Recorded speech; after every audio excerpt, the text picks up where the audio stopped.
Maqaa Fayyisaa keenya Gooftaa keenya Kiristoos Yesuusiin nagaa Waaqayyo hunduma keessaniif haa ta'u. Waldoolee Generation for Truth Ministry jedhu jalatti kan argamtanii akkasumas immoo geggeessitoonnii fi tajaajiltoonni ministirii kana keessatti argamtan nagaan Gooftaa isiniif haa ta'u. Kanatti aansee barumsa sobaa fi mallattoo isaa akkasumas immoo raajota sobduu jedhu waliin barachaa jiraachuun keenya beekamaadha. Egaa kutaa lammaffaa kana keessatti immoo waa'ee amantaa Ortodoksii waliin barannaa. Amantaan Ortodoksii akkamitti barsiisa sobaa keessatti ilaalama? Akkamitti barsiisa sobaa jedhama? Kan jedhullee waan tokko waliin ilaaluun keenya baay'ee barbaachisaadha. Kanaaf guyyaa har'aa isa kana walii wajjiniin barannaa. Namoonni baay'een keessan lakkoofsi bilbilaa maachirran ka'amu nu gaafadhaa jettu, garuu karaa isin argannu hin qabnu jettanii yaada kaasaa turtaniittu warri argattan jechaadha. Egaa dhiifamaa kunoo amma isiniif kaa'eeraa, lakkoofsa sirra kaa'eera. Gaaffii yookiis yaada yoo qabaattan na gaafachuu dandeessu. Waaqayyo Gooftaan baraaf jireenya keessan hundumaa haa eebbisu. Kanatti aansuudhaan barumsa keenya kan itti fufnu ta'a jechuudha. Meemmee sagalee Waaqayyoo keessaa bakka tokko dubbifanneetu walii wajjin dubbii Waaqayyoo barannaa. Kanan dubbisu Ximootiyoos jalqabaa boqonnaa 2 lakkoofsa 5 irra kan jiru dubbiseetan walii wajjin dubbii Waaqayyoo barannaa. Akkas jedha dubbiin Waaqayyoo, nan dubbisaa.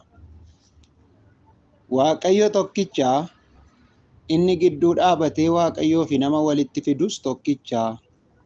Inni immoo Kiristoos Yesuus isa nama ta'ee mul'ateedha. Ameen. Waaqayyoon kadhannu. Yaa Waaqayyo Gooftaa hundumaa dandeessu, qalbii namaa, jireenya namaa kan banu si'i. Jireenya ati nu jiraachiste jiraannee haala mijatuuf hin mijanne keessatti eegamnee jireenyi keenya yaa Waaqayyo siin eegamee yeroo kana geenyeerra yaa Waaqayyo, maqaa Fayyisaa keenya Gooftaa keenya Yesuusiin galanni siif haa ta'u. Ulfaadhu yaa Gooftaa, Hafuura Qulqulluu si haa galatu. Ati nu gargaarraan gargaaramnee, ati nu eegnaan eegamnee haala hundumaa keessatti jiraanneerra yaa Waaqayyo.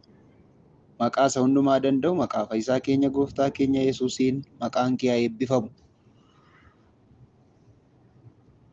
Yaa Waaqayyo, amma immoo si kadhanna, cubbuu keenya nuuf dhiisi. Araaraaf ayyaanaan nu simadhu. Dubbii kee nu barsiisi, jalqabaaf xumura keenya nuu ta'i. Yaada diina keenyaa karaatti hambisi, yaada kee nuuf raawwadhu. Yaa Waaqayyo, si malee abdiin qabnu, abdii nuuf ta'i, irkoo nuuf ta'i, gaachana nuu ta'i, da'oo keenya ta'i, gargaaraa keenya nuu ta'i. Karaa hundumaatti nu geggeessi. Maqaa Gooftaa keenya Fayyisaa keenya Yesuusiitiin. Ameen. Galanni Waaqayyoof haa ta'u. Mata duree guyyaa har'aa barumsa sobaa keessaa kutaa 3ffaa kan wal faana ilaallu waa'ee amantaa Ortodoksiiti. Ortodoksiin akkamitti barsiisa sobaa keessatti ramadama? Dhugaa fakkaata'u maqaa Waaqayyo Abbaa, Ilmaa, Hafuura Qulqulluu sadan Waaqa tokkichaa jedha'oo akkamitti soba ta'a? Meetti yaada? Isa kana wal faana ilaallaa. Adaraa keessan hiriyyaa Ortodoksii warri qabdan, hiriyyaa yeroo isiniin jedhu goddanyaa yookiin immoo hiriyyaa hojii, hiriyyaa adda addaa kan qabdan, kan hin amaniin jiran yoo jiraatan, please try to share for them. Sheerii godhaa fi adaraa. Sagalee kanarraa waa barachuu danda'u. Maaliif amma danda'ametti xiksii wajjinan kennaa deema waan ta'eef barsiisni kun nama baay'ee akka booji'u, gara dhugaa beekuutti akka isaan deebisu, sobarraa gara dhugaatti akka isaan fidu, yeroo isin sheerii gootan immoo namoonni baay'een gara Waaqayyoo akka isaan dhufan nan beekaa, nan amanas. Adaraa sirriitti hordofaa, warra kaaniinis immoo ga'aan isiniin jedhaa. Bu'aansaa lubbuun fayyuudha. Egaa Ortodoksii jechuun akka hiika ofii isaaniitii isaan ofii laatanitti barsiisa sirrii jechuudha. Isaantu dubbate akka isaan ofii waamanitti jechaadha. Kan Ortodoksiin barsiisa sobaa jalatti ramadamuuf tokkoffaani Maariyaam kan nuuf dhaabattuudha jedhu. Ina maalladdi Maariyaam አማላጃችን ናት jedhu. Ina maalladdi kan nuuf dhaabbattuudha jedhaniitu amanu. Kun immoo dhugaarraa kan fagaate baay'ee soba jibbisiisaadha. Maariyaam durbarraa dhalate malee Yesuus Maariyaam durbarraa dhalate malee Maariyaamtu ammaalaajii miti. Ximitoo isa jalqabaa boqonnaa 2:5 dubbise kuni akkas jedha dubbii Waaqayyootu. Waaqayyo tokkichaadha. Inni gidduu dhaabatee Waaqayyoof nama walitti fidus tokkichaadha. Inni immoo Kiristoo Yesuus isa nama ta'ee mul'ateedha jedhaan. Waaqayyoof nama gidduu kakuu haaraa kan dhaabeedha. Gooftaa Yesuusidha kan isin dhibu. Mee fidi wayii Maariyaam eessa jira? Ammaalaajiidha isheen ammaalladdi? Fannoo irratti fannifamteetti, duutee du'aa kaateetti, ana karaan ana dhugaan ana jireenyi jetteetti, ana karaan ana dhugaan ana jireenyi kan jedhee Yesuusi. Wayii Maariyaam eessaa finna maal nu fayyada? Utuu Maariyaam hin jirtu ta'es karaa nama maqaan ishee Godee, Caaltuu, Badhaatuu, Biddiiqee jedhamtu dhalachuun isaa nafuum sidha karoorfame waan ta'eef. Kanaaf dhimma Maariyaamitti sagannu nuuf ammaalladdi waan jennu hin qabnu. Macaafni qulqulluunis nu hin deeggaru. Dhugaan jiru kana fakkaata. Kanaaf soboodha jarri kun, sobduudha. Waaqayyoof nama gidduu kakuu haaraa kan dhaabe, deebisee jireenya haaraa kan jalqabsiisee ee'uudha yoo jenne jara keenyaa Gooftaa Yesuus Kiristoosidha. Ibroota boqonnaa 9 caqasaame. Ibroota boqonnaa 9 lakkoofsa 14 irraa dubbiin Waaqayyoo kan inni nutti dubbatu akkas jedha.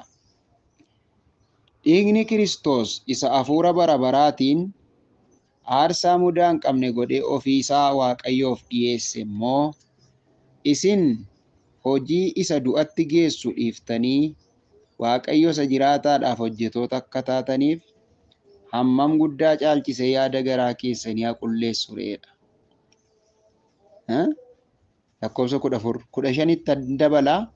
Kanaafis gidduu galee kakuu haaraa Waaqayyoof nama gidduu kan dhaabu isaa jedhaan.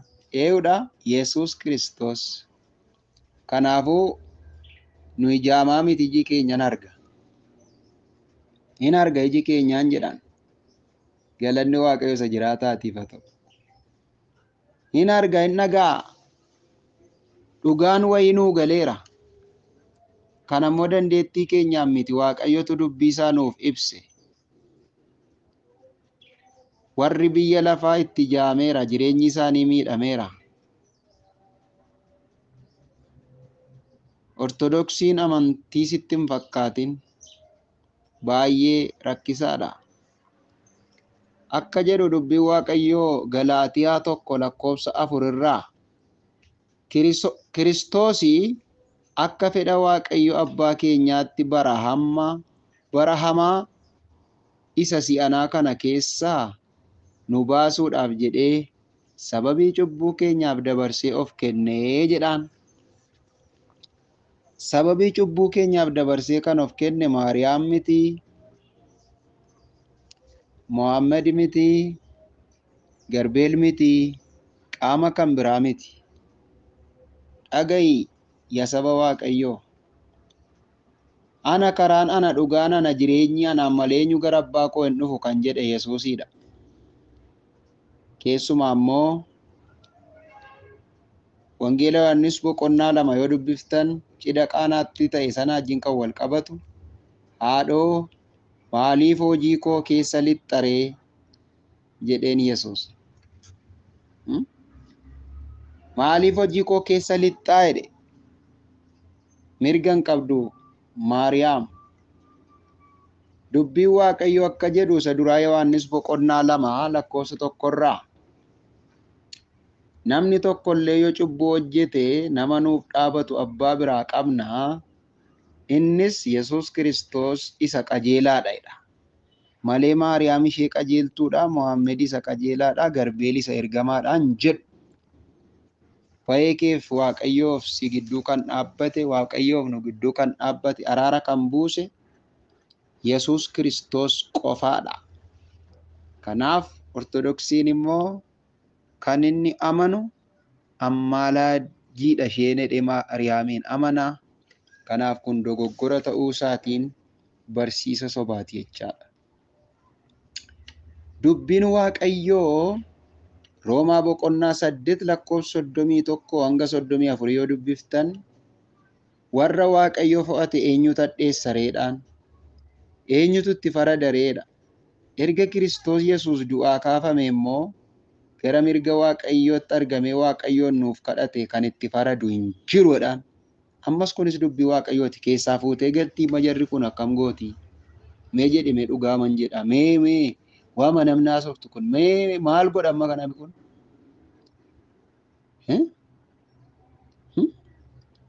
Ibiroota 7:24-25 ammatu dubbifte moo sirii masaa'u hin gubatti jarri sun. Mee atu dubbisi waan dinqiidha. Inni yeroo hundumaa isaaniif kadhachuudhaaf jiraadhaaf yeroo hundumaa just for either. Jesus is our mediator. He is really God. He is true God. He is true God. Hallelujah. Galanni Waaqayyoof haa ta'u. Waaqa dhugaa, Waaqa sirrii, Waaqa amanamaa, Waaqa qajeelaa, Waaqa sadan tokkummaati Waaqayyo. Kanaadha. Inni sobdoota isaan godhe sobdoota keessatti isaan ramade jechaadha. Mee dubbii Waaqayyoo Kolaasaayis 1:20 yoo dubbifne immoo maal jedha laata dubbiin kun?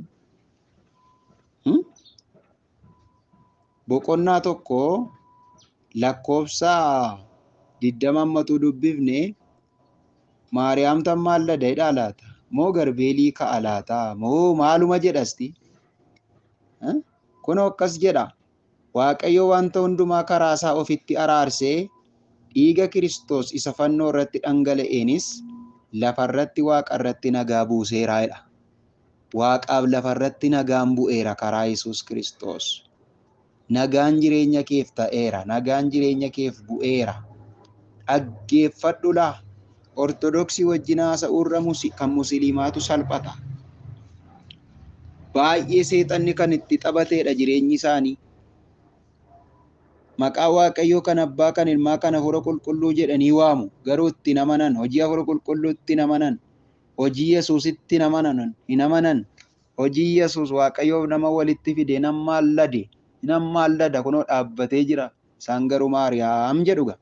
Kanaaf dogoggora guddaa ta'uu isaa hin dagatiin kun dogoggora.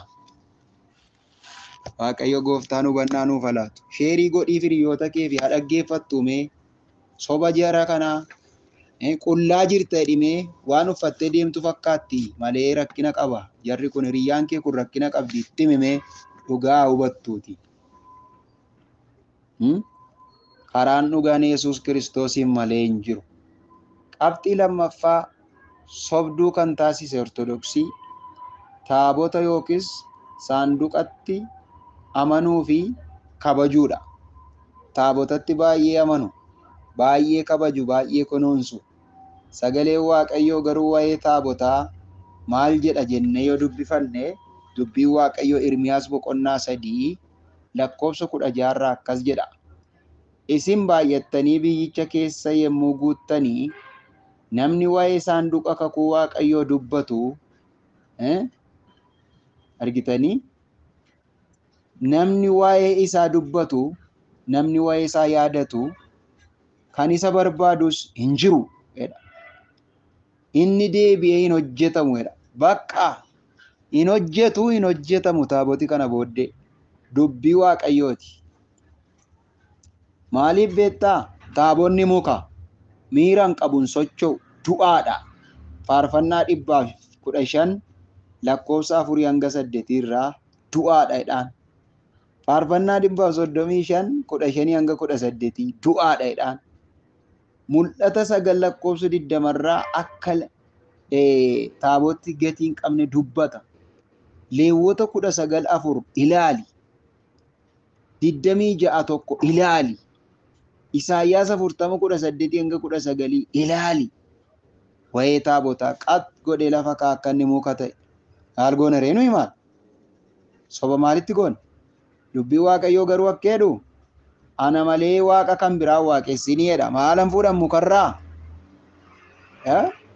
Ba'uu boqonnaa 20 lakkoofsa 3 hanga 5 ikkoo akkasumas immoo 34 lakkoofsa 14 34 14 jechaadha. Macaafa seera ba'uu ana malee waaqa kan biraa waaqessinedha. Ani Yesuusin argadheera, abbee Yesuus na argateera. Si argateera Yesuus. Waaqa biraa nun barbaachisu. Yesuus Kiristoos bichaa baqii ነው. Waaqayyo abbaan tokkicha ilma isaa nuuf erge Yesuus nuuf fannifame hafuurri qulqulluun dhugaa nu hubachiise jireenya keenya dhugaa hubachiisa gargaaraadha. Bifti waaqayyo tolfamaa inni namni mukarraa qirixee tolchee maal waa'ee baasa? Inni namni baksee tolchee ittiin soba nama barsiisu maal gatii qaba jedhaan. Dubbisimee maaloo dubbii waaqayyoo kana. Ambaaqoom boqonnaa 2 lakkoofsa 18 hanga 20. Ambaaqoom boqonnaa 2 lakkoofsa 18 hanga 20. Mukarraa qirixee maaliif sobattiin nama barsiiftammati? Maal waa'ee baasa kun?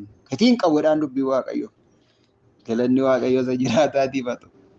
Qabxii lammaffaan isa kana gaa sobduu kan taasise. Qabxii sadaffaa sobduu kan jara kana taasise ergamaatti amanuudha. Ergamaaf sagaduudha. Ergamaaf qoomma'uudha. Ergamaaf kabajuudha. Ergamootaaf sagadiin ta'u jara keenya. Mul'ata 22 lakkoofsa 8 hanga 9 dubbisi. Saganni hin ta'uuf hin ta'u waaqeffannaan bakka ergamootaaf garbeeliif hin sagannu, Mikaa'eliif Minaaminiif hin sagannu. Ergamoonni uumama harka waaqayyooti. Hafuura malee qaama qabatamaan qaban kan isin dhibu.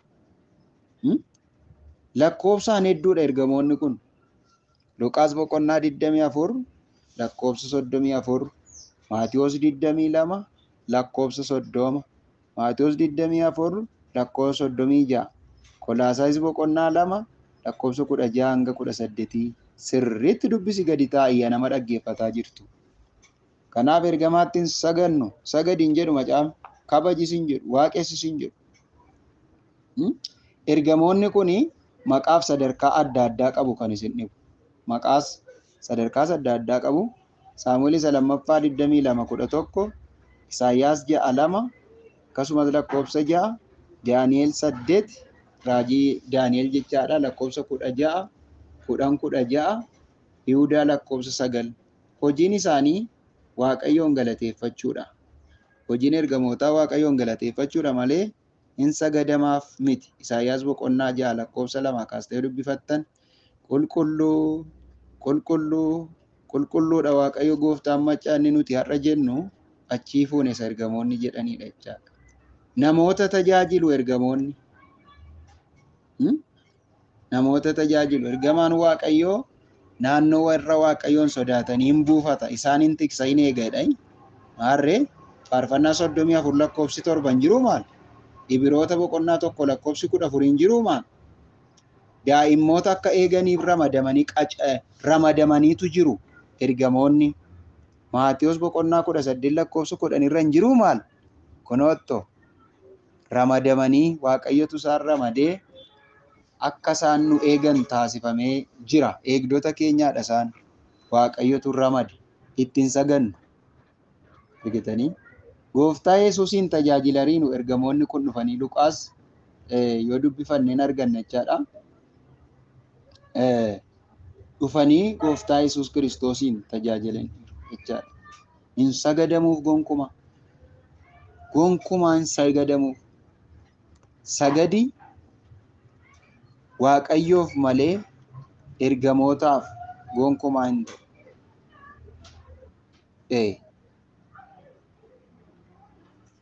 Ergamootaaf utuu hin taane saganni Waaqayyo qofaadhaaf ta'a. Adda adda baafadhaa. Maal abbaan arge nu sagachiisaa maal? Waaqayyo isa jiraataadhaaf saganna jaalalaan malee. Galanni Waaqayyoof haa ta'u. Galanni Waaqayyoof haa ta'u. Luqaas 22 lakkoofsa 43 yommus ergamaan Waaqayyoo tokko isa jabeessuudhaaf waaqarraa itti mul'atedha gaafa Yesuus Kiristoos fannoo irratti dhiphate. Itti mul'ate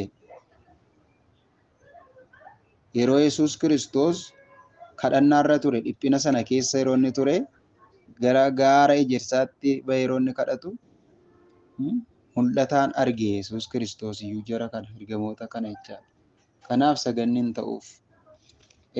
Ergamoonni immoo bakka lamatti qoodamu. There are two types of angels. Ergamoota kufanii fi ergamoota qulqullaa'oo jedhamanii bakka lamatti qoodamu.